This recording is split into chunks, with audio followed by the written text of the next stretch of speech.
What happens when a beloved British icon walks into what should have been a friendly daytime television chat, only to face the most brutal public humiliation of his career? In just 36 seconds, one shocking comment would turn Sir Cliff Richard from gracious guest to defending victim and transform Denise Welch from television host into the most hated woman in Britain. The ITV studios hummed with their usual midday energy as Sir Cliff Richard, at 73, made his way through the corridors toward the Loose Women set. The legendary singer had agreed to appear to discuss his upcoming tour and a career spanning over 5 decades. What unfolded that Tuesday afternoon would etch itself into British television history as one of its most shocking moments. Cliff settled into the guest chair, his trademark smile warm and genuine as he greeted the panel. Denise Welch at center stage, flanked by Nadia Sawalha, Linda Robson, and Kay Adams.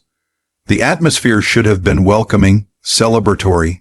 Instead, a chill hung in the air from the moment Denise's eyes locked onto Cliff. "So, Cliff," Denise began, her voice slicing through the studio like a blade, "here you are again, still performing at your age. Don't you think it's time to hang up the microphone and let someone younger take the spotlight?" The question landed like a physical blow. Cliff's smile faltered for a split second before he composed himself with the grace of a seasoned professional. "Well, Denise, as long as people want to hear me sing and I'm physically able, age is just a number. Music doesn't have an expiry date," he replied, his voice steady but betraying a flicker of surprise at the aggressive opener. Nadia Sawalha shifted uncomfortably, glancing between Denise and Cliff. "What's amazing is how you've maintained your voice and passion for so many years," she interjected, attempting to steer the conversation to safer ground.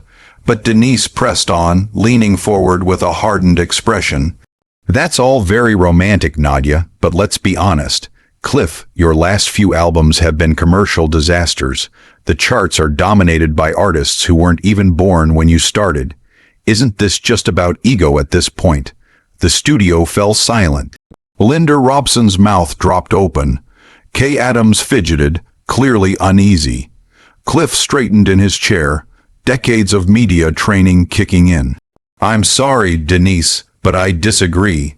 My fans, many who have supported me for 50 years, still come to my concerts and buy my music.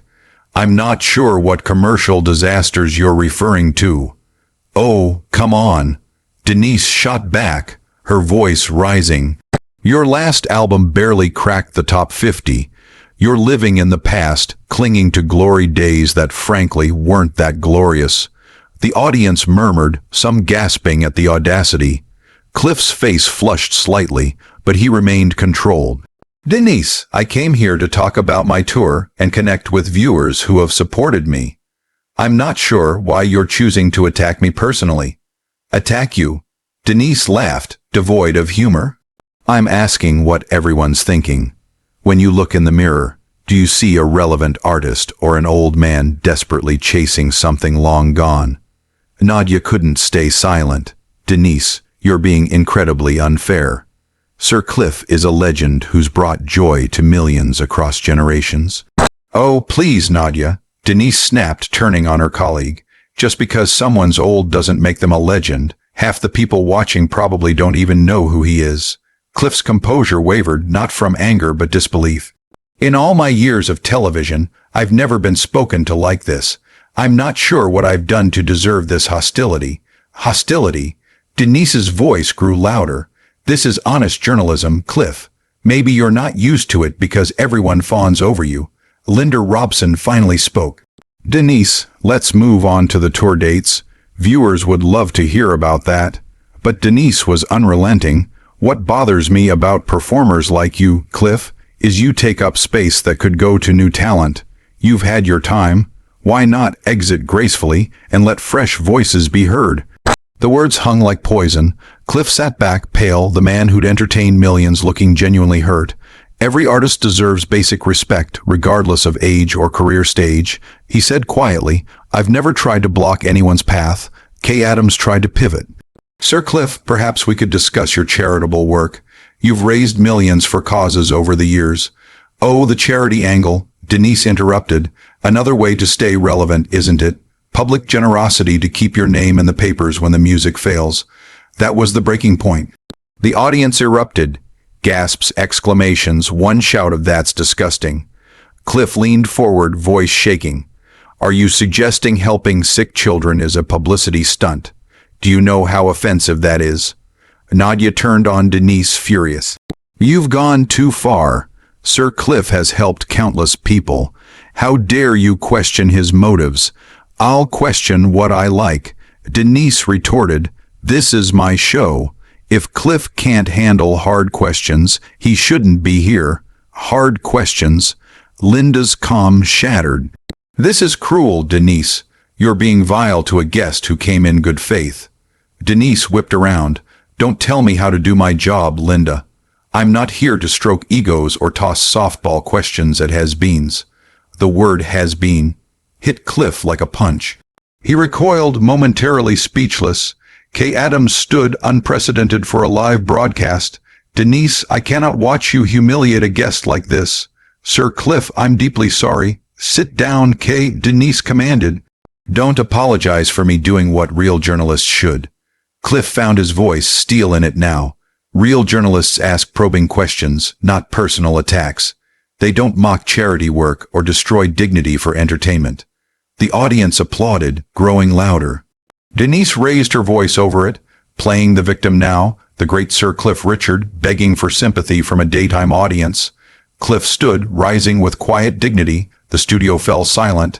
I've been in this business over 50 years, he said, voice steady but emotional.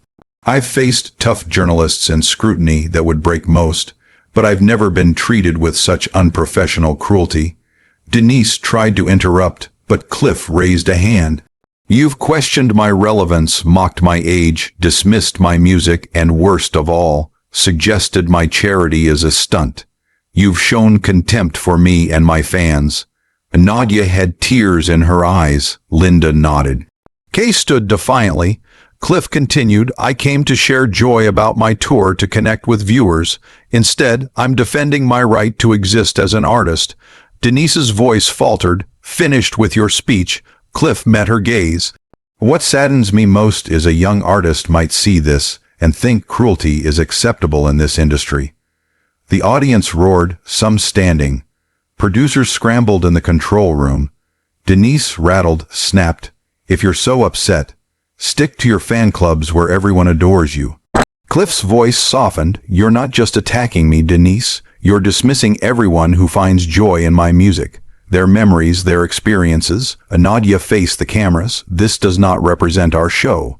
Sir Cliff is a gentleman and legend who deserves better. Linda echoed, this is disgraceful. I'm ashamed to be associated with it. Cliff looked at the three women. Thank you. Your kindness means everything. It's clear I'm not welcome here. He began removing his microphone. Running away, Denise taunted. I thought you were tougher. Cliff paused. I've survived 5 decades in a brutal industry, attacks, setbacks, scrutiny, but I've never confused cruelty with strength or bullying with toughness. Real strength is respect, even in disagreement. What you've done isn't tough, Denise, it's sad. Denise flushed, anger mixing with embarrassment. Don't lecture me about strength. You don't know what I've been through. You're right, Cliff said quietly. I don't, but I'd never use pain as an excuse to inflict it on others. That's the difference between us. Kay stepped closer. Sir Cliff, please don't let this taint your view of our show. This isn't who we are. I know. Cliff said gently, you three have shown grace. This doesn't reflect your values.